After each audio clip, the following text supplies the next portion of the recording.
Welcome to Under the Fig Tree podcast. In today's episode, hosts Reverend Micah Glenn and Reverend Dr. Ben Haupt sit down with a special guest as they meditate under the fig tree.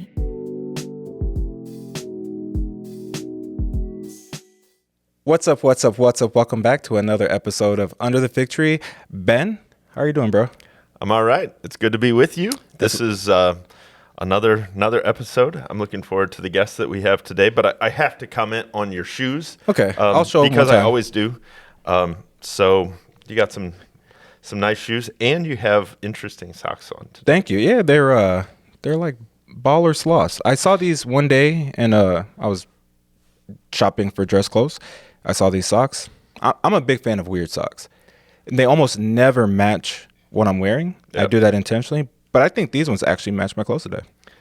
They're a sloth with like bling. A so money he chain. said baller sloth. So for those that didn't understand there we go. What he was saying, I wouldn't have gotten that reference or understood those words. Yeah, but we've been friends for 3 years now, so yeah, you get it. You showed them to me before the episode. So generational translation. I love it. Well, we do have two very special guests with us here today. So typically in the past, we've had pastors, deaconesses, faculty members, but today we have two members of our team who didn't train to become church workers. One of them was going to. You can speak about that because it's your story, not mine, but I figured I'd just introduce you that way. You make that face, Monica. It's just a precursor. There are going to be a lot of faces. We work together. We all are in the same office together. Very risky episode. But, every once in a while you got to take a risk. Yeah. Today we have with us Monica Rhodes and Sarah Seying. Welcome to Under the Fig Tree. Thank you. I was going to say, please speak. You guys looked at me. If we just stare at you, we'll just give funnier? You looks the entire episode. That's what this is. That's about how it goes. It can be sometimes. It's like our team meetings. Yeah. All right, so how are you doing today? We're here. Doing okay. I say every time I ask a question, there's this pause, and I wonder if they're gonna speak. This is the last time I'm gonna say anything about it. They're just acting for the episode. They're not really like this. They don't really give us a hard time when in the office regularly. Whatever you need to tell yourself, Ben. Right. Yeah. No, it's really good to have you on because so many of our listeners who are in touch with somebody in our office oftentimes are probably reaching out and are in touch first with one of the two of you. And so it's good. We have your faces on the website so that people can at least see who they're talking to. But now our listeners, our viewers are going to get an entire episode of Monica and Sarah. Full dose. Yeah. So tell us a little bit, each of you tell us a little bit about what you do on the enrollment team. Do you want to go first? Sure. There you go. So I am one of our admissions officers, and right now, currently, I have a range of programs that I oversee the admissions process for. First, our advanced studies, so DMin, PhD, MA, STM. Other people might know it as graduate school. Graduate school. Yeah, but internally we do call it advanced studies because all we are is a graduate school. Even in the seminary, it's still graduate school. So yes, graduate school. A couple of our distance programs, EIT and which CHS, stands for Ethnic Immigrant Institute of Theology, and then Center for Hispanic Studies. And I also do both of our deaconess programs currently, so our online deaconess program and our residential deaconess program. So I have a really deep, diverse range of people that I work with. Sure. Yeah, and we have an excellent graduate school from seminary to advanced studies.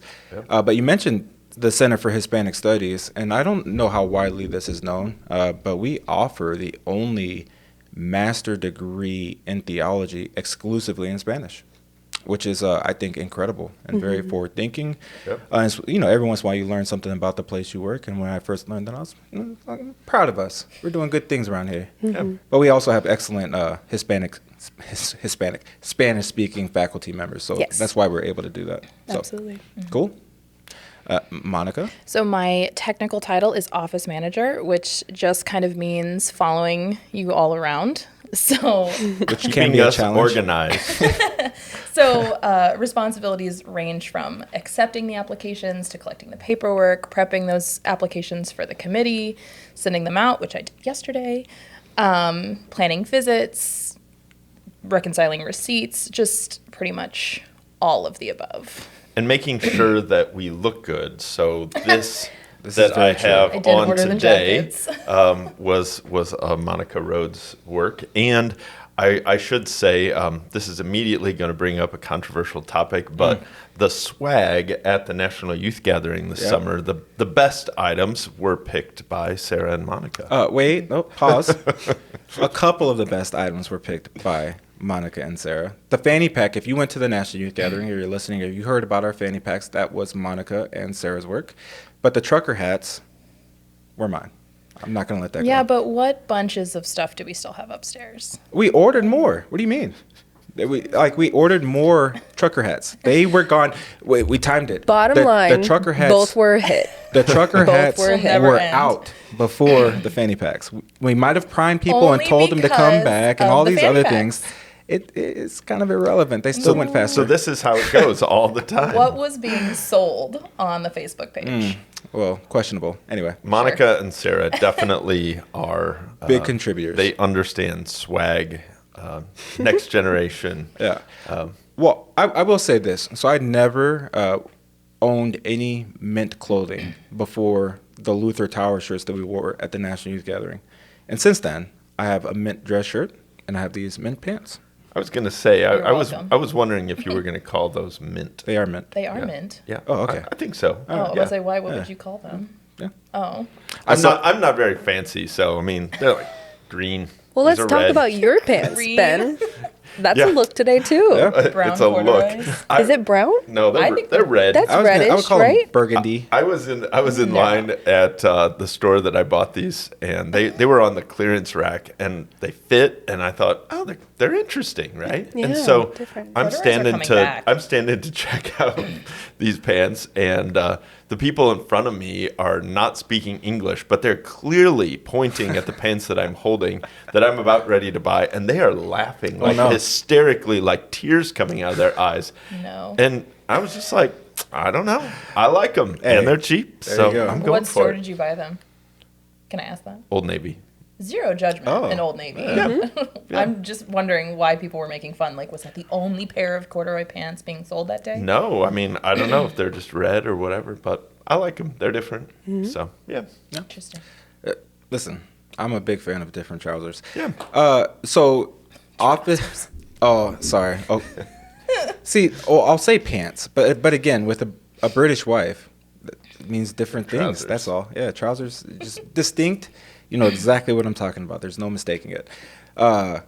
So office manager, again, you listed some of the things, and that list is long, ongoing, but having somebody, especially with people like Ben and I on the team, somebody specifically helping us keep things organized, structured, making sure we're getting things done on time that need to get done. It's just, if you removed Monica from the piece, Sarah would go crazy. In fact, there was a time not that long ago where Monica wasn't a part of the puzzle of enrollment, where it was just the three of us, me, Ben, and Sarah, for a short period of time as we were having some transitions and things like that.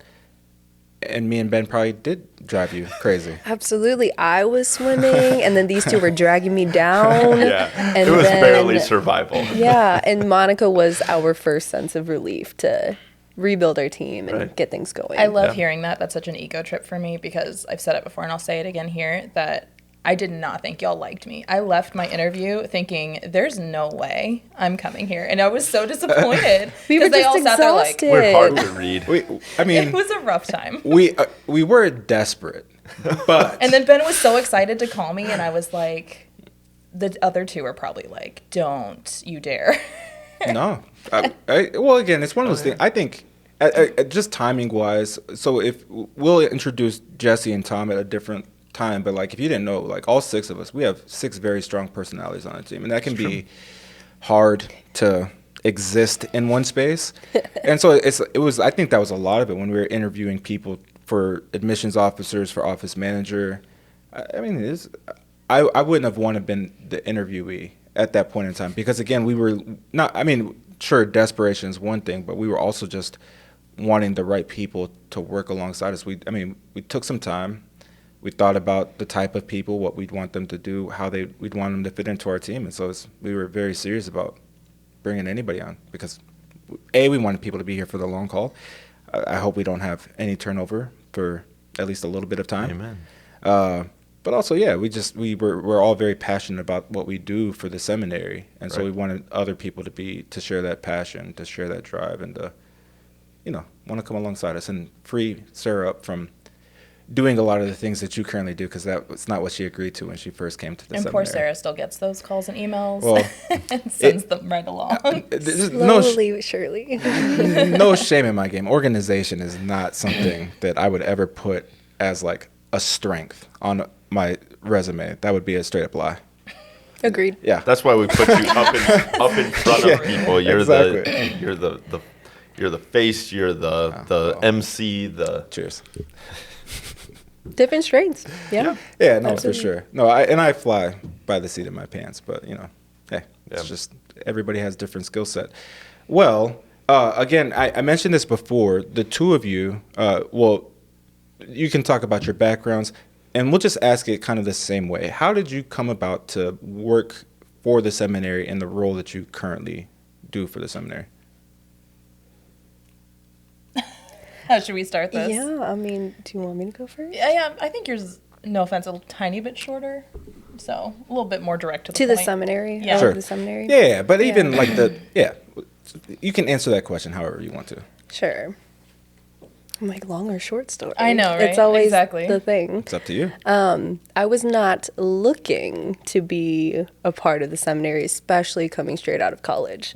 This role in admissions was never something thought about. That guy over there came after me, and I actually said no the first time we were talking about it, because it was this new role, and I was like, admissions, okay. I needed to graduate still. COVID happened that same year, 2020. Sarah is very young, anyway. Do we need to talk about that? I mean, we can. Maybe it needs to be touched on. That's all right. Sarah, you did start working here straight from college. I did. And so Sarah, Yes. compared to everybody else on our team, is young. Anyway. Yeah. So. Yeah, and so it was one of those things post-COVID. Ben over here was kind of adamant that, this might not be what you actually want to do, but I think you'd be good for it. And of course, I am familiar with the seminary, with my dad having been here, and my family's been here in St. Louis for, a handful of years. And so I said, sure, let's just do it, coming out of the summer after graduating. And that was the start of it over 2 years ago now. Yeah. And so things have developed every year. It's been wild, but it's been good, challenging, fulfilling, all of it. One of your mentors had written a letter and said, somebody should grab a hold of Sarah Seying. She's got tons of gifts. She's a great leader. You worked in the office of the president at CUW, right? I did. And so you were people were watching you, this rising star, and I was like, well, I'm gonna snatch her before somebody else does. So yeah. Yeah, I mean, so for me, it's not weird to say now, but because just how time has gone. Like when time flies, it's either a good or a bad thing, right? But in March, all have been here for 3 years, and just shortly after I started, the person who kind of did what you did, but we changed that role. Oh, no, you did the same role, and then we changed it after. Anyway, we've made so many changes. Yeah. But that person left, and we started to think who would fill it, different team, different approach. And I just remember Ben saying, well, Koo's daughter is about to graduate from college. What do you think about that? And that was like when Ben first started asking me, like, what I thought about this change, what I think about that. And I'm like, Ben, I've been here for 2 months. Hire whoever you want to hire.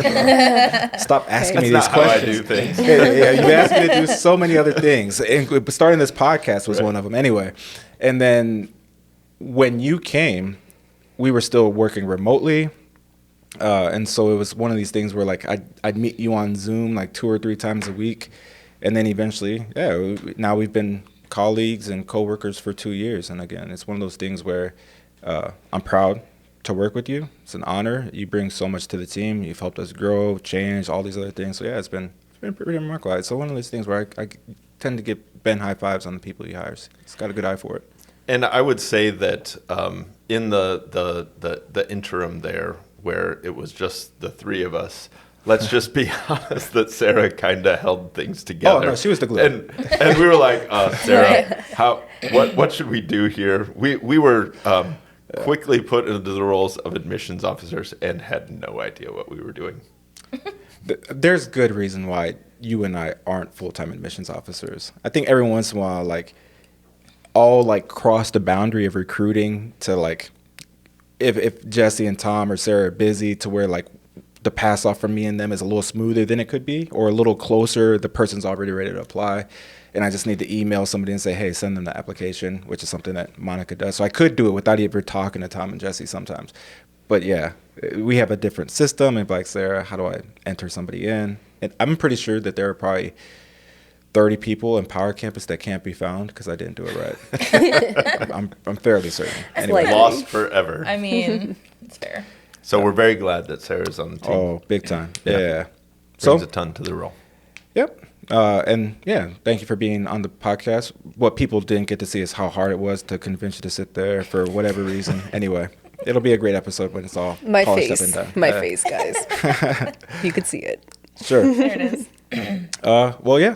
Then Monica, what brought you here? Long or short story? It's up to you. Well, the short story of it was COVID hit, and just like most other people, everything completely changed. Mm-hmm. Thankfully, I was fully employed throughout the entire thing, which I am thankful for. But it just really put everything into perspective because so previously I was at a fitness facility, and the entire time I had been there pre-COVID was about 6 months, and it was very rough because of managers that were above me. Mm-hmm. Very rough, like I could barely wake up to get in the car that day. It was not a pleasant situation. That person left. I then gained my position, thought, woohoo, we're going to make some changes. It's going to be great. A month later, COVID hit. We shut down completely. So all of that to say, everything was kind of put in perspective, dealing with all of that. And I kind of went back to where I was kind of reaching for college. I really wanted to major in history, mm-hmm. and I wanted to travel the world and read books. And with a family, that's a little bit harder to do. It can be. So I either wanted to kind of work in a museum or work in my faith field. And that's kind of just started what I started looking around and found the position and applied for it. Didn't hear anything for a couple of months, I guess. Cool. But it all worked out. I took the acceptance call from HR while I was at Disney World. Fun fact. Oh, yeah.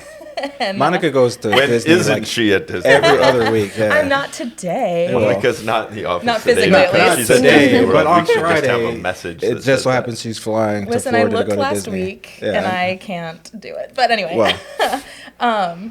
You had put on your application that you had worked for the National Youth Gathering as a volunteer. I do have a long history with the National Youth Gathering, and that was the thing that was like, ooh. Yeah, so a little bit further back, raised Lutheran, but it was only ever just, like, we did it on Sundays, that's what you do type of thing. But then I went to high school, and I went to a Christian high school, but really it was very more Baptist and non-denominational and not really where we kind of fit biblically. And I credit my DCE and my pastor during that time in really kind of keeping me in my straight and narrow. My DCE tried so hard to get me to go to a Concordia. It just would not work. Sure. And, but thankfully I had found the National Youth Gathering, and that was really my outlet to be me. I always said, like, these are my people, this is where I belong. And I always wanted to be a part of the youth gathering any way I could. And thankfully, I was a participant twice. I went barely beating the age range. I was like 14 at my first one. And one of those lucky kids, yeah. I've missed one, and that was a financial issue, but sure. Which I hate every day that I think about it, but yeah, so I love it. Monica was thinking about going to Concordia, Chicago to be in the DCE program, and you would have started in the fall of 2008? Yeah, Dorothy and I would have been classmates. Her and Dorothy would have been, not only would you have been like classmates, like graduating wise, but like I went to Concordia, Chicago in the fall of 2009 and spent the first year I was there in the DCE program. So me and Monica could have met years ago, which would have meant she might not have come to work here. No, but by then though, like by the time I got to Concordia, Chicago, I was 25 and a little more mature. A little less mature than I am now, and a little more mature than I was when I was like a teenager. So, a sweet spot for most guys. Yeah. So, yeah, it would have been interesting. Yeah, and it's one of those things where, like, how do you, again, so, Sarah, you studied what in college? I know it kind of generally, but I don't know if there's a specific title, how you want to say it. Yeah. Well, you plugged Chicago, so let's plug Wisconsin. Go Falcons. Ben and I are both alumni from CUW, Concordia University, Wisconsin. Sure.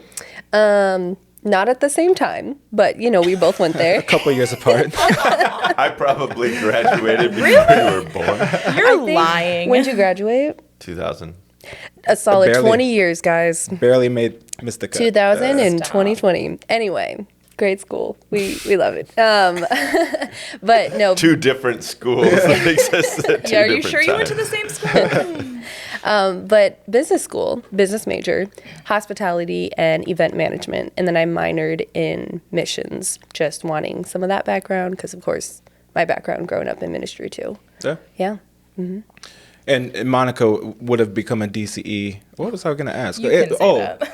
Or something along those lines. How do you see your background, your life in the church, what you did in school? How do you see how that all fits in our department and what and how we do it? I mean, personally for me, because I wasn't able to kind of pursue that line of work, I love being able to help those that feel the call. Because I've heard before, like, people say, if you have any ounce of doubt, don't do it. And I was that person. Sure. And I really hate that I followed that instead of kind of just jumping in. Because, I mean, things would be very different. And I don't wish that at all. But it's just interesting to think about. So it's just nice kind of being part of the process to get people into that kind of being. So Yeah, let's pause for a second. Babe, what do you think about that? Because I say what I say, but when somebody would be like, I'm not sure if I'm fit or something like that, what is your opinion on that ounce of doubt? I mean, I think that's every honest Christian's response to Jesus. Certainly in the Gospels, people are like, me? Yeah. Are you sure? Right. What are you thinking? And so, I think my response to that is Jesus is not bashful. He just says, "You're following me. Yeah. Come on, let's go." And the guys he picked, I wrote a little booklet about it. Yeah. But it's the same kind of thing for me. When I talk to people, it's like I only know that I'm fit to be a pastor because I have a call. If you're going to ask me about Which came from outside of you, which meant that other people were like, no, Micah, stop the doubting. Just, we want you on the team. That was how you ended up on the enrollment team. I had to ask you a couple of times. Well, I'm probably not I'm certainly not as good at asking people to do things as Jesus was, because Jesus just had to ask one time, and it was like, boom, well, fair. Immediately they dropped their nets. I have to ask several times.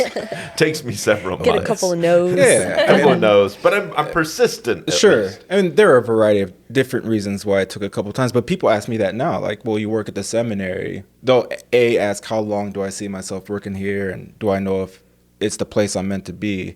And when I would tell people all the time, it's like, again, for the duration of the time, it's like, well, as long as I'm useful, right? Because sometimes, like, you can get in a rhythm where you can see in a place, called or not called, working, where like you're looking around, it's like I no longer have anything to contribute, but the fear of moving on can keep you there, and you can outserve your usefulness, and that can be a rough thing to say.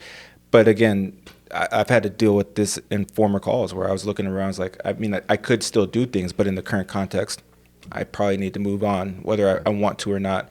And so as long as the seminary is going to have me, I'll probably stick around, again, as long as I'm useful. And then I know I'm in the right place, because not only am I here, but just look around, see the people I'm working with, the things that we're doing. Yeah, we're doing stuff, and it's all right. Well, I want to ask a little bit, or Well, Sarah didn't answer that we question. should have Sarah answer that about question. how she sees herself, her strengths, or I was gonna say weaknesses, but Sarah doesn't have any. So We don't have any. Repeat the question, just so. oh we yeah, can get just back like to it. you talked about your business background, your background in missions, your dad working here. I think certainly lends itself to your work here.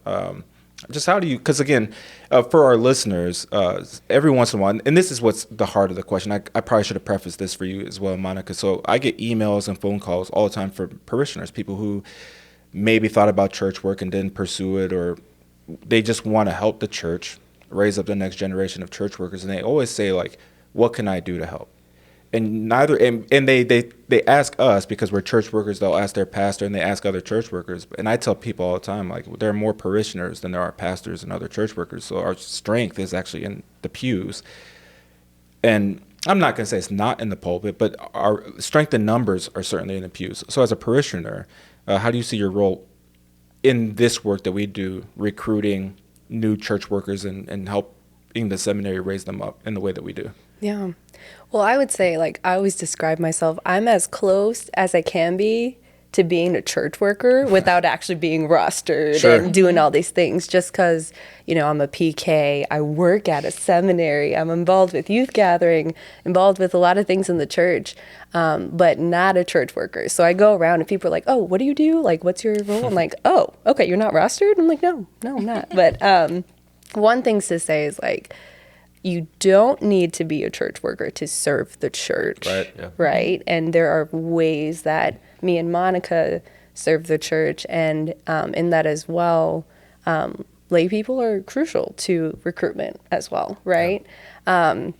I would say you can encourage people in more ways than you might think, because it's one thing if, like, your pastor says, hey, you might be a good pastor, you might be a good deaconess, but if the people around you in the congregation, who are seeing the day-to-day life of ministry alongside, those church workers, and if you point that out, that means a lot too. Every plant of seed from different people throughout the church body matters, Mm-hmm.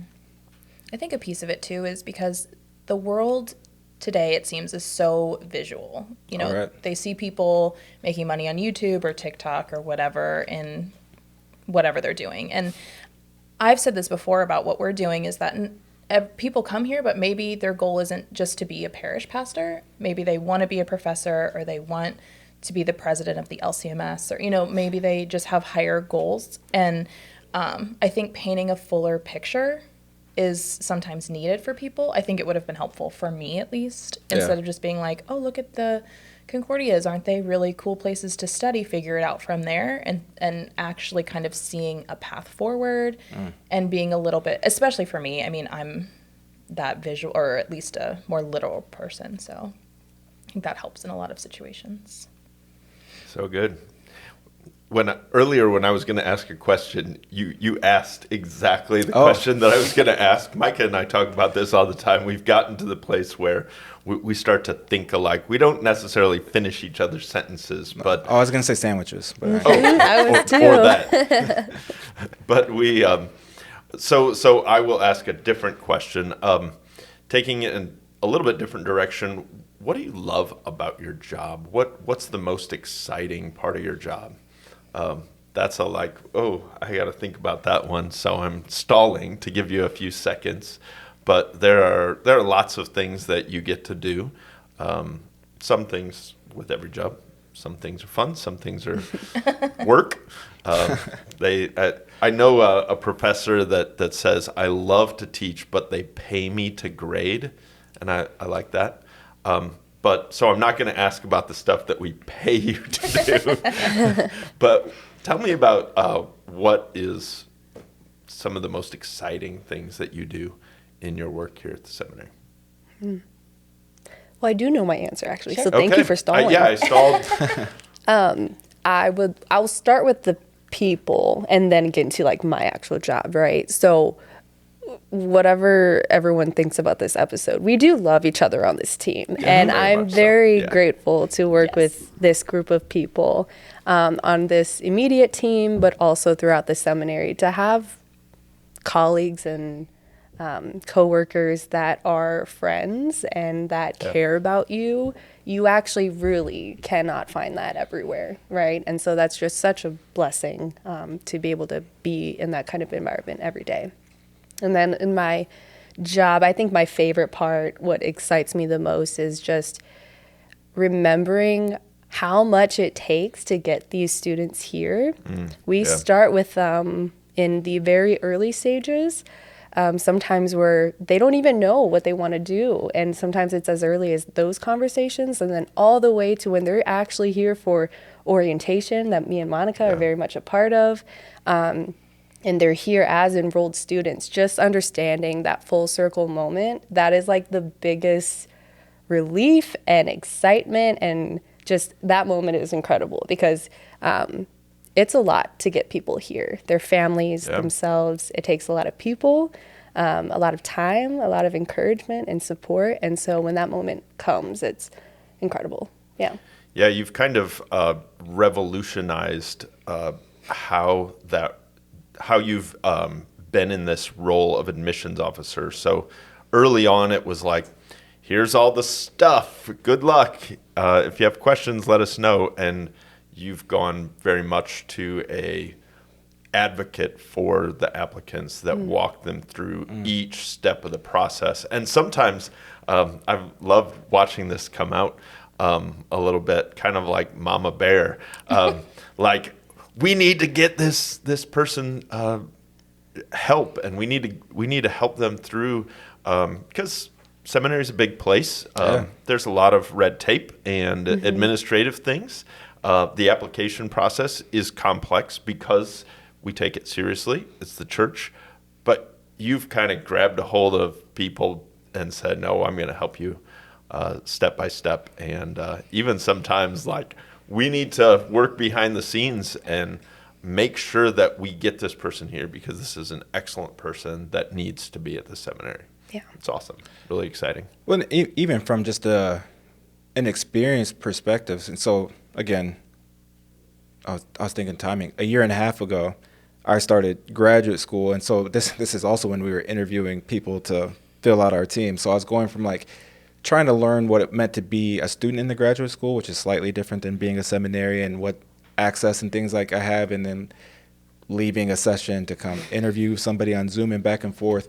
And that was kind of like the first biggish one out of COVID that we had. And that was kind of the first one that you had on a big hand in. And again, you said you did event planning and stuff like that. To this last orientation where we had food trucks and there were tickets and all these different things, even from the beginning day where we had people picking up and checking stuff in out of the library. And if anybody is ever wondering what me and Ben do during orientation, from planning to doing it, I try to stay out of the way. Don't tell them. Yeah, I did hand out name tags to S&P students. I didn't do it well because somebody kept jumping in and doing it for me, whatever. But I try. I try. There again, we all have our gifts and talents. And so it's and when I the idea of student experience, where we have a diversifying enrollment committee where we think about all these different things. And I remember as we were going through it, again, me and Ben started this conversation, then you became a part of the conversation, then other people from the campus wanted to be a part of the conversation, and you've kind of become the leader of that, which I'm very grateful for. But even to having our deaconess students come on and have them have a space where they can say, this is what it's like to be a deaconess, a woman student on this campus. Because again, I tell people all the time when we have prospective students, just please understand that when this campus was built, it wasn't built for women. And so it can be hard to find a bathroom for you or things like that. But just to hear how their experience goes, and then you saying, okay, this was their experience, we need to do something about it. And these are the types of things that we can do from our department that adds maybe more work and stuff like that, but for the sake of our students. And it's one of those things that I appreciate because, again, having been a student a couple times, that experience matters. And Monica, you're also a part of that. The whole student experience, and we're trying to get deeper into what is like, not just to get them here, but their life here all the way to the end and then out, is a part of the conversation you guys really help us think about in a different way that I genuinely say, all right, well, let's figure out how we can make that possible. So, Yeah. Good. All right, Monica, we stalled long enough. but you gotta say something. Well, my favorite part outside of the office is just being able to have a life. As I've stated before, my previous position was not conducive to trying to do anything for different reasons. So I am very thankful that this does offer a very healthy work-life balance. My family can be my priority, and it's just never really a question. And that is just amazing. Yeah. That's good. Besides that, as Sarah said, this team is one of a kind. And it's so nice to be able to come in and just be able to still make fun of fanny packs 6 months later and it still be funny. And we're, it's just a great kind of vibe that we have all together for being just kind of 6 ragtag bunch of people. Right. And this is going to fit perfectly as to why I'm in my position. I love processing applications. I hate the millions of steps that go along with it because I inevitably always forget one and I will hear about it from whoever it affects. But I enjoy staying busy and I enjoy the kind of very detailed piece of that. And it feeds into my type A loving lists and organization and things. Keeping track of that. It is amazing all the different pieces of the application process and all of these different pieces. The actual application, short answers, the pastor's reference letter, the congregational reference letter, the district interview, entry-level competency exams, and they all go to me. And every program that was awesome. I hit the microphone and it sounded like a gong. We have 13 programs, and every program requires a different laundry list of items. Right. Sure. Right. So it's the MA people need different from the MDiv, and then the deaconess MAs need 2 different sets of things because they go to 2 different committees, and then so it's a lot to keep track of. So when our prospective students are sending stuff in to admit@csl.edu, that would be me. It would be awesome if we just had it somehow automatically just magically poof, it went to the right place, but we haven't invented that magic yet. I get sassy with Jesse sometimes, and he probably doesn't like it, but he'll be like, why isn't this background check run yet? I'm like, well, because I didn't enter it yet. Or, why isn't this box checked? It's, well, because I forgot to. Or, it's just me, a normal human doing it. Never mind the person behind the curtain. Yeah, right? Exactly. That's exactly how it is. So just give me a second, I'll fix it. The Wizard, Monica as the Wizard of Oz. Listen, again, that was one of my favorite movies. I got married and read Ruby Slippers. Yes. So that's awesome. Again, it's one of these things where, again, detail orientation, it always blows people's minds because, again, I did study chemistry, and in the lab and things like that, those little minor details matter, but in day-to-day life, they should matter more to me, and they simply don't. But we do things as a team, not just go to lunches and things like that, but we also we went to a professional development conference together.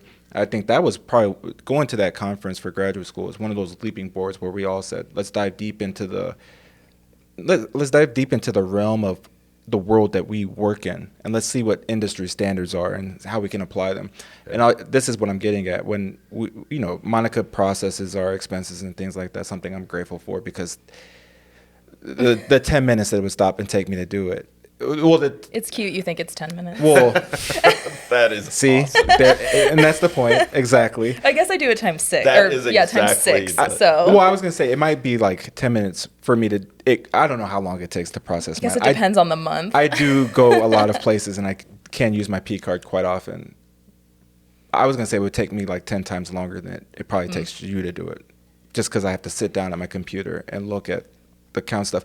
But you had these color-coded envelopes, and even at the youth gathering where you were working for the youth gathering, you'd come by our booth and be like, where are your guys' receipts? And you still had those envelopes. And that's the type of stuff where, again, knowing that I can be reckless to some extent, where I can be bold and step out of myself and do the things that I need to do to recruit people, to try to encourage them to think about this profession. Having support behind me, having the right person behind me, the right people behind me to be able to go out into the world and be bold and go out into places where people might think of to look for prospective students. I can only do that stuff because of who we have working alongside us, because it's not just a matter of going out and encouraging them, having the trust that if they get encouraged, and they do begin to interact with us and want to apply, that the people here are going to follow through and make my work worthwhile. It's really important to me. So, yeah. Mm-hmm. That's awesome. It's so good to have you on the team, to have your organization that you love to organize all this stuff that comes in. It takes, we did the 6 types of working genius from Patrick Lencioni, and it was amazing how we had each of the bases covered, from the way on the one hand, wonder, and Me and Ben are very similar. imagination. Yeah, exactly. Micah and I are complete opposites, up in according the to clouds. text. Right. 100%. But there was balance between our There whole was. teams. Exactly. And It that's was what great. was good to see, Yep. that we had it all covered because different people, different Yeah. strengths, Exactly. different weaknesses. Yep. Yeah. Well, Ben looked at me. I looked at the clock because I know Ben was looking at the clock. You know, at some point, if you're watching on YouTube, or even if you're listening, there's people behind the scenes, and we've mentioned them before. And it's the same thing, where when me and Ben first started the podcast, again, we were doing it over Zoom. Then we got a recorder. We were the people behind the scenes. And then I asked our communications team if we could do it on YouTube, and it was one of those things where we're like, we'll think about it, and then all of a sudden they were like, well, we have this set design and things like that. So again, that's what I'm saying. For me, working at the seminary, the Liberty Licensing Agency, where, again, my position specifically was created when I've tried a lot of wild things from the seminary's perspective to recruit students. I go and I just look in places where I just look under dark rocks, because you never know what's going to be under there, right? And so having support from the whole seminary, from president all the way down, is just this is just a remarkable place. Yeah. And not just because I went to school here, not just because I work here, and not just because I live here. It is just one of those things where you just got to come and you have to see it, you have to experience it. And then when you do, and you meet the people here, you meet Sarah, you meet Monica, you meet another Sarah Manning, you meet Dale Ward, and all the people who make this place possible, all the things that we're able to do, because everybody cares about the work that goes on here. It's just a magical place. And when we were thinking about this podcast, we were thinking about future guests and things like that, we've been telling Sarah we wanted to have her on the podcast since we started it 2 years ago. 1 year ago? 2 years ago? 2 years ago. I guess it's been 2. Yeah, well, it's an honor and a pleasure to work with you both and to have you both on the podcast. It's just, it's cool. It's cool to sit back and be a part of it. And now we're going to get roasted. Well, I mean, you say You're not going to jip me out of anything, are you? Oh, I want no. the ripe for the picking. We're No. here for a right This for the is, picking. I mean, this is the only reason why we have this podcast, is so we can do this part. Mine is already pulled up, so I'm going to go first. Oh, great. Here's the first one, and you both get to answer this. Ripe for the picking or leave it on the tree. Snow ice cream. Do you know what snow Like you ice make cream? it yourself? Yeah. You Leave make it on the ice tree. cream out of snow? No. Leave it. Yeah, no. And this is like one of those Fort Wayne, Indiana things, bro. Like, It's a hard I'm pass. so confused right now. You don't make snow ice cream? I've heard of people making that, So but no. when you said snow ice cream, I'm thinking about like yellow snow. Exactly. Oh, not yellow snow. No, you there's some- don't eat it- yellow snow. And it That's went the- like TikTok famous last year, I think, and Really? like everybody was doing it.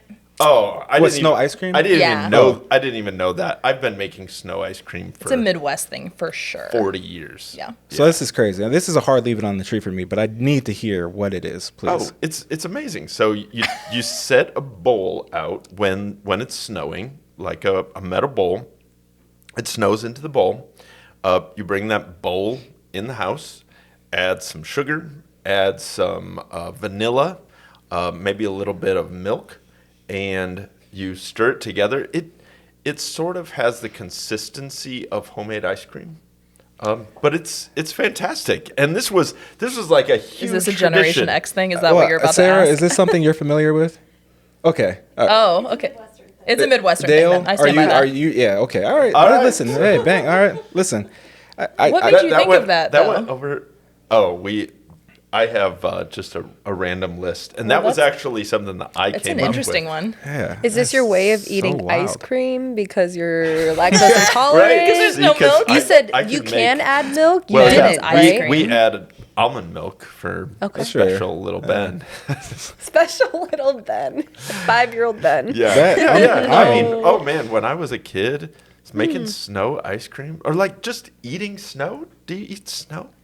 Nah, bro. Not since I've. Like, do you know how polluted? we So promoting this is the right this things? is this is the guy who won't drink tap water. Do you know how polluted the air is? Well, in St. Louis, fair.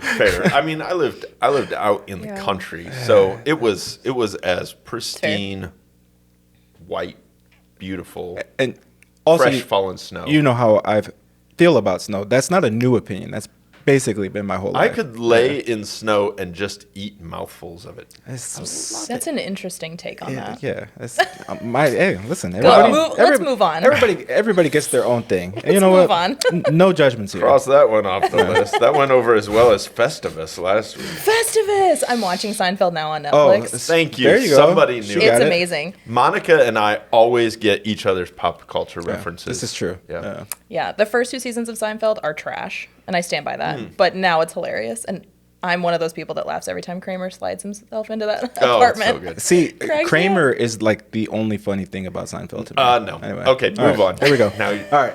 Right for the pick, and I'll leave it on the tree. Subscription boxes. Currently, I leave them on the tree, Okay. but I have had multiple ones in the past, and they just get repetitive and kind of ridiculous. Okay. Like, I had one, like the makeup one or whatever, when I was in COVID and like needed to figure out I'm an adult and I needed a skincare routine. There you go. So I was like, oh, I'll get this one and try new products, and then it just was like, it was a waste of money at one point. If it's that specific, then yeah. But like, what kind of subscription boxes? do Well, you mean? don't ask me. It goes to Sarah. Yeah. I was just gonna say, leave it on the tree only because I really haven't tapped into that. Like, Okay. the concept is cool, but I haven't tried it. Sure. Yeah, I've done it. It's not. full leave it on the tree for me. I don't want other people picking stuff for me. Sometimes And it's fun. It is nice. Every You don't once in a have to It's think almost, about it, but it's almost cup? always it's almost always disappointing for me. So Oh. here, Is that your especially bouginess coming out? when it comes to wine, we got the No, there it is. we got the Aldi's Advent Calendar, which isn't a subscription box, but it is a box of stuff that other people pick for you, and you kind of buy the entire thing, and it's trash. Well, it's Is Aldi. it the wine I or is have it not Aldi? almost not liked a single wine that I've had from it. It's not. That doesn't surprise anybody Because here. it's cheap wine. Here, present, or listening. Any wine club has also always disappointed me Okay. because You should I start know what one. I like, You and should I'm That's very what the wine society's I'm for. very Wow. picky. And so yeah, I don't know other people picking stuff for me. Well, it doesn't have to be wine. It's a full right for the picking for me on multiple levels. And so in COVID, when we were stuck in the house, Dorothy did this subscription box for in-home dates, and they always came with like a cheesy music list. They came with a cheesy activity. They came with a cheesy game. And you know, it's just one of those things. I'm a big fan of leaning into cheesy, just because again, it just breaks Embrace the down cheese. all barriers and false pretenses, and just let it happen.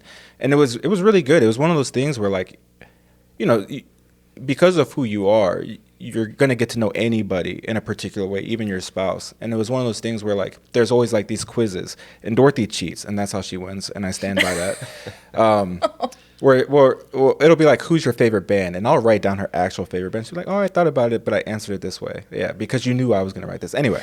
And then last year I got her a box subscription for Christmas that she loves because it comes with a variety of things. And then for my birthday, she got me a GQ subscription box. And this cup came in the last box. And every box comes with a pair of socks that I really like, that are comfortable, and skincare stuff. It's GQ. And a coupon for something free. But I'm a very spontaneous person, and I like random, and so that kind of thing is perfect for me. But I get That's it. awesome.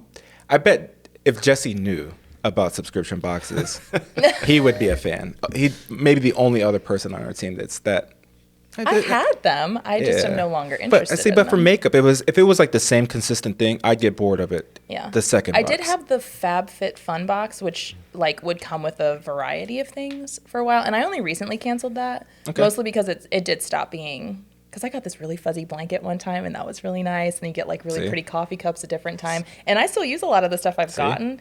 But like the last one, I was like, I don't need this right now. Well, it's not quite a match, but the Advent box or the Advent calendar idea is kind of like this because somebody picks stuff. And you have a Funko Pop Advent calendar right now. And for the office. Yeah, for the office. Well, did you open it today? I did. Was it Angela? It was with sprinkles. I knew it. I knew Angela. Micah wants us to take bets for every day to see who it is. Anyway, I was right for this. Got Florida Stanley All right, yesterday. so we're moving on. Right for the picking or leave it under the tree.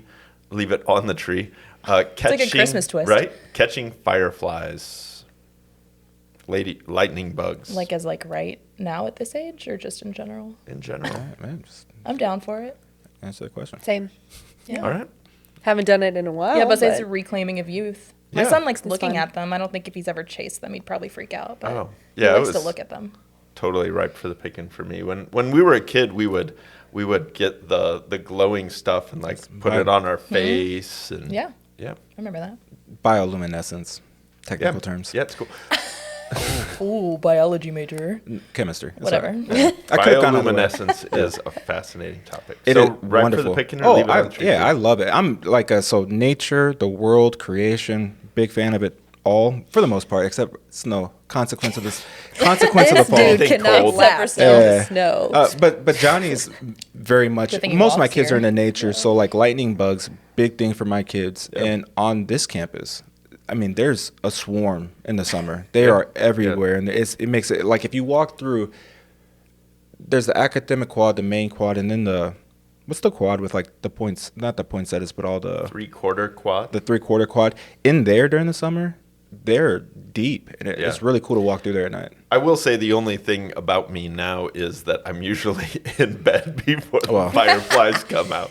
Well, I would like to plug the disgusting Florida bug called love bugs that are fireflies without the fire. Oh. So they look just like fireflies, and they swarm twice a year, and they get all over your cars, and they are disgusting. So any Florida people watching, you're welcome. I know your pain. Love bugs. Well, bugs in Florida in general. Love bugs are the worst. Warm and They sound so tropical. sweet, and they're disgusting. All right. You're old enough to drink, right? So I can answer this question. All right. Right for the picking. Only just. Leave it on the tree. Baileys. So I'm not a big. You can explain. You don't know what Baileys is? No. Oh, this is. It's a coffee flavored. It looks It's not. really It's hot. not coffee flavored. No, flavored. it can be. Of course it is. I thought it was. It's no. It's like chocolate creamy Baileys. It's I not. think it's coffee It's Irish first, and then cream they is what it is. made- It's not. Yeah. But People put it in their coffee, but it itself is not coffee flavored. Huh. I thought that it it was said coffee on the flavored. I label don't know. coffee. I'll Google this real Flavor. quick. I'm So, pretty sure it's so coffee. Sarah man. doesn't know what it is. So it's. I mean, if you don't. It's know what okay it if is. it's in the right shot, but otherwise it's. It's leave it on the tree I'm gonna for leave me it on the because tree. there's cream in it. Well, yeah. That doesn't count. Nobody Well, can. Oh, trust me. Yeah. No, I mean, does it count to leave it on the tree because it's an allergen? I guess you wouldn't know. You've never tried it, have you? I have tried it Oh. way back in the day when I was going to Germany. They love that kind of stuff. Fascinating. Yeah, it's a leave it on the tree for me. It just says it's Irish cream. I don't think that it's actually like coffee flavored, man. I mean, I guess it could be wrong. Well, anyway, all right. No, and it's just a little dessert drink. I like it. I mean, it's not like I'm gonna. Do you drink it drink straight? Ew, no. I would put in like a hot chocolate. I don't even. okay. I wouldn't put in my coffee just Sure. because I don't like almost anything in my coffee. But Yeah, like if in a you're- hot chocolate, yeah, it's nice. If you're gonna Fair. put something in your coffee, just go for straight whiskey. Oh, Oh, well, man. All right, so there you go. Now it's a party. last one for me. Ripe for the picking or leave it on the tree. Card cases on your phone for like credit cards. Or anything on your phone, maybe like pop socket, ring. Well, I have a loopy case, which is a soft loop that attaches to it, and it's saved my phone's life on multiple occasions. So if that's what we're talking about, then yes. But if it's an actual wallet, then no. All right. Yes, for the most part. I've gone through both. I've had the pop socket before and then a little slot for like a few credit cards. And it's convenient because if you just want to grab one thing, your phone, and head out the door instead of grabbing a whole bag or whatever. You could just put it in your Apple Wallet and then you don't have to worry about it. You know, technology these days kind of frees you up. Then But it here, makes, but but here then in I have to have a America, lock where on my not phone, everybody, and I do not want You to don't lock lock your phone? I sure don't. What is wrong with you? That is No. really we're gonna unheard grab of. her phone. This That's is rude. like we can First tweet of all, all that's types of rude. things. This is Second weird. of all- Really Do unheard not of. leave your phone laying around. That's all. I just Oh, Hate that. I I wouldn't should even not give have my shared that phone piece to of my information. kids. no. No. My kids ask me for my phone all the time. I'm like, nah, bro. Like Send my Bitcoin away. that is crazy. See, also, to I have an me. old phone for my son that's attached to my Apple ID. Sure. But mainly, I don't want to have a lock on it. It just annoys me to add 3 more seconds to get into it. No, it's just Face ID. Like it's Yeah, all- I don't care. I don't That's need. It doesn't so need to know who I am. weird. Just open. I'm leaving on the tree for anything on the phone. I've tried all the things. They're junk. They don't stick well. They eventually come off. They break. So it's leave it on the tree for me. I like my OtterBox case. I thought yours had a wallet on it. It Oh, it did used way to. back in the day, but Oh. yeah, I don't like having anything besides just my. Well, I OtterBox. have smaller hands, so like the pop socket actually has a functional Yeah. use. When my phone's fine now, so I don't need Exactly. it. That's why I but- love my Loop. I can just like hold it, and then I can hold all of my drinks that I bring with me, and I Fair. don't have to worry about it because women are not allowed to have pockets. In case you're curious, Well, and so we have to figure out alternatives. wine subscription box and women's fashion with pockets. I mean, We it's need pockets. Well, okay.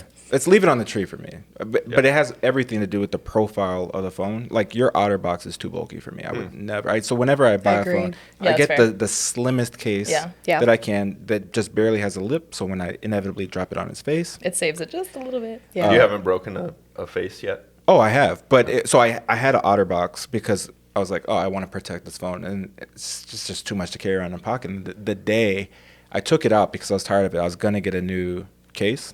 The day I took it out of his case, it fell face first in the Starbucks. And Do you have screen protectors on your phone?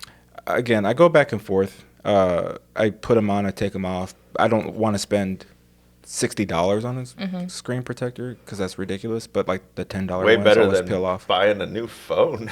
Yeah. Yeah, you know, insurance and that. I don't use a screen protector. I mean, I've had lucky my 2 phone survives every iPhones day. recently because one of them is somewhere in the Atlantic Ocean because, anyway, vacation. Well, we're gonna have. Wait, one more. You went first. Yeah, okay. relax, Yeah, you're man. right. Yeah, see, Ben is Come always on. just trying to rush me, bro. Ben doesn't want to talk to us anymore. Relax, man. All right. That's my job. I keep things rolling. Right for the picking. Leave it on the tree. Ice skating. 'Tis the season, ish, almost. in Oh, St. people Louis. are gonna kill me. I've never actually gone. No. Never Fascinating. actually gone. Okay. So leave it on the tree. I think if I did, I bruise so easily. I'm like scared of like I would actually hurt myself. Would love to try, but also I got to make sure there's nothing to do in the next month or two. She would severely injure herself. All right. I'm not trying Oh, to man. fall on my butt or anything, you know. Fascinating. Okay. Interesting. Interesting. I used to ice skate a lot as a kid, and then we went ice skating a couple years ago, and I hated every minute of it. But I Oh. think it's because of the children just whipping around, and I was like, if someone knocks me over, it's not going to be pretty. Sure. So I don't know. I'm about 50-50 on this, but we do want to put Henry in ice skating, like hockey is Sure. Brett's goal. So Yeah. I feel like adult participation is going to be somewhat necessary. So we'll deal with it when we get there. I feel like this is a repeat. It I could want to be. say that I've answered this one before. All right. But It sounds- it's a leave it on the tree for me. I think I mentioned Should we I get a think new your one? subscription Roller box skating. is a repeat too. Really? I feel like I've heard that one. Come on, Micah. I mean, Roller skating was. could be. With Becca, maybe. Can we get a bonus I don't one? know. Oh, I don't know. Oh, you all right? All right then, fine. Just in case you we got a can cut repeater. it Right later. for the pick and leave it on the tree. I mean, Since I even don't if they listen, are I don't know that it's a repeaters, repeat. So Yeah. I don't listen either, so I don't know if it's repeat. Or I not. gotta call you out because that's just. No, it's right. fine. I mean, it's not like I don't have more, Ben. So it's right for the picking for you, right? Oh, I love ice skating. Yeah. Yeah. I mean, I say I love it. It's not like a thing that as I go long and as seek. it's not snowing. I'm I mean, but- surprised because yeah, like- you're not a cold. I mean, but ice weather skating person. rinks are usually indoors. Yeah. Not in Forest Not all the Park. time. I've never been ice skating in Forest Park. So Oh, it's anyway. pretty cool. That's where we went. Yeah. I did go in Central Park, and it was cold. But, it's ice skating in They Central have Park. one of is those in what they- Chicago yeah. too, don't they? By the Bean, isn't there? an I'm sure outdoor? they do. Oh. Yeah. There's one at Rockefeller Center. We should have gone That's to the the cool one one. at Yeah. Rockefeller Center instead of Central Park, but Central Park is cool. I like urban parks. Right for the pick and leave it on the tree. Building sandcastles.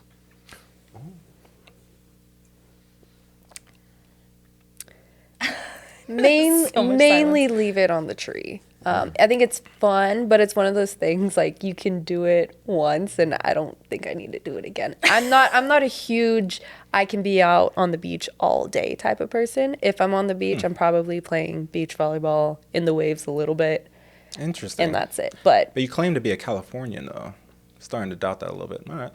I'm not by the beach type Californian. No, it's there's not. a mean- difference, you know. I mean, in perspective, California's near the beach from St. Louis. Got a so- lot of beach. You want to talk Fair. about California? California's big, people. It's Big long, but it's range. not. It compared to other states, it is narrow. Anyway, we'll move You're on. thinking You don't like it. SoCal. You're thinking beaches, warm. That is California, right? I'm like SoCal? Central Valley guys. Agriculture. a couple different. hours from the Grapes. beach. anyway. Totally, for sure. Wine. The Yes. lame part of California. All The right. lame part. What was making sandcastles? Yeah. I'm not a fan of sand. Okay. We're not beach people. Again, a Floridian. Saying, I'm not. No, first of all, Well, time out. I am not a you Floridian. did I've live there. spent many years, not many. I spent a few years in Florida, and I went to school by a beach, and it was nice to be able to go there after class and sit on the beach. Mm-hmm. It was nice, but I agree with Sarah. That's like do it for a couple of hours and then get on with my life. I can't just go. Sand gets everywhere. It does. It's It- just, It does, but it is full ripe for the picking for me. I love building sandcastles. Yeah. And It's fascinating. every time we go to the beach, the first thing that I do is start building a sandcastle. Like just like with a the sand, or really- do you have like accoutrement that like goes with you? No, Like I don't I- want to carry all that extra stuff. I usually find that like any of those shovels, that's just junk. And so I feel like I've said that several times. I'm really picky. I don't know if I've said that. Yes. But just with my hands, like I like digging big trenches and then making a huge mound and then shaping it. And- Is this a whole day's project? Oh yeah. Yeah? It's the kind of sandcastle that then I don't wanna be on after the we beach that build long. it and we go and we're washing off and the other little kids are like, "Look at this sandcastle!" And it's like we bequeath this to you. there This you go. is now your sandcastle. How honorary. It's so much fun. Yeah. Oh, yeah, I love it. Yeah, right for the picker for me. I like sand is like really sensory for me, and I love the feeling of it. But I could be on the beach all day without even thinking about it. So I'm like a water first. Let me get tired of swimming. Oh, yeah. Doing the ocean thing, and then I'll start to build. Eventually, I'm gonna find my way back to the water. Yeah. But yeah, in between, I'll do it. And sand being everywhere, just wash it off later. Yeah. It'll be fine. Cool. Well, thank you both for joining us, for introducing you to our audience. If you had one last piece of advice for somebody applying, especially from your positions of what you do for the office, what would that advice be? Process or anything otherwise? The process takes a lot longer than you anticipate, so patience is key. Sure. Yeah, that's good. That's really good. Because you're waiting for other people. You know, it's not just you. You Yeah. can be on top of your stuff, but patience with others is top of the list. And that's good advice for working in the church. It's because true. That It's is just also setting you up needed for your in future. church work in general. Yes. Yeah. Yeah. Good. I guess for process, like, patience, but please communicate with us. Yes. You Oh, yeah. that's key because then no one knows what's going on. I'd also just say, just know that we are here to support you and we are praying for you the entire time. Because like I said earlier, we know it's a lot to get here and to come to the point of being able to, okay, I'm going to seminary. Right. So we're thinking of you. We're praying for you. And We we know won't it be takes a mad lot. at you. Yeah. People are always Yeah. afraid we're going to be like mad at them because something's missing or they need to defer. Life is still life and things happen. Yeah. And like Sarah said, we're praying for you and, just doing our best to get you here. And yeah, so. And that's our job. We love doing what we do Right. to help people through the application process. So lots of good advice for applicants. And I missed it earlier, but I agree with Sarah completely that when they during my first orientation, when I saw everybody for the first time, it was an amazing feeling. Yeah. To see them all like that had made it through the system. So we are very excited when people get here. That's awesome. Cool. Well, Sarah, Monica, thank you both for joining us again on this episode of Under the Fig Tree. The first time we've had anybody directly from our team on the episode to talk about life. Your perspectives, of course, matter to me and Ben, but hopefully they've been helpful to you, our listeners at home. As always, if you yourself are thinking about becoming a church worker and you don't know where to start, calling Monica is a good place to start. 314-505-7200. Is that your name? 7200. Bang, bang. Look at that. That's it. Or call Sarah, or call Ben, or call me. You can find us all on the website. Jesse and Tom as well, our other admissions officers. We're all glad to hear from you, to talk to you. You can email us. Call us if you're a parishioner like Sarah and Monica, and you're looking around your congregation and there's somebody you've been watching, you think, man, I think they would be a good church worker. Please make sure to tell them, because that's a big step for some of us as well. But that affirmation, that outside extra nose affirmation, is a big part of somebody finding their way here. If you are a listener and you've kind of been on the fence whether or not you want us to know who you are because you're not quite sure, you have a little bit of a doubt, that's okay. If we don't currently have your information, the link to our request for information is in the description. If you fill that out, Ben's going to send you a book. So we would love to hear from you on that as well. Eventually the books are going to go out. Eventually. Yep. Ben is the one coordinating. If you haven't, I promise that I will send out the book. Yeah. It's just timing is everything, right? It just takes a little while. We're both busy guys. Well, thank you again for listening, and we'll see you next time under the fig tree. Take care.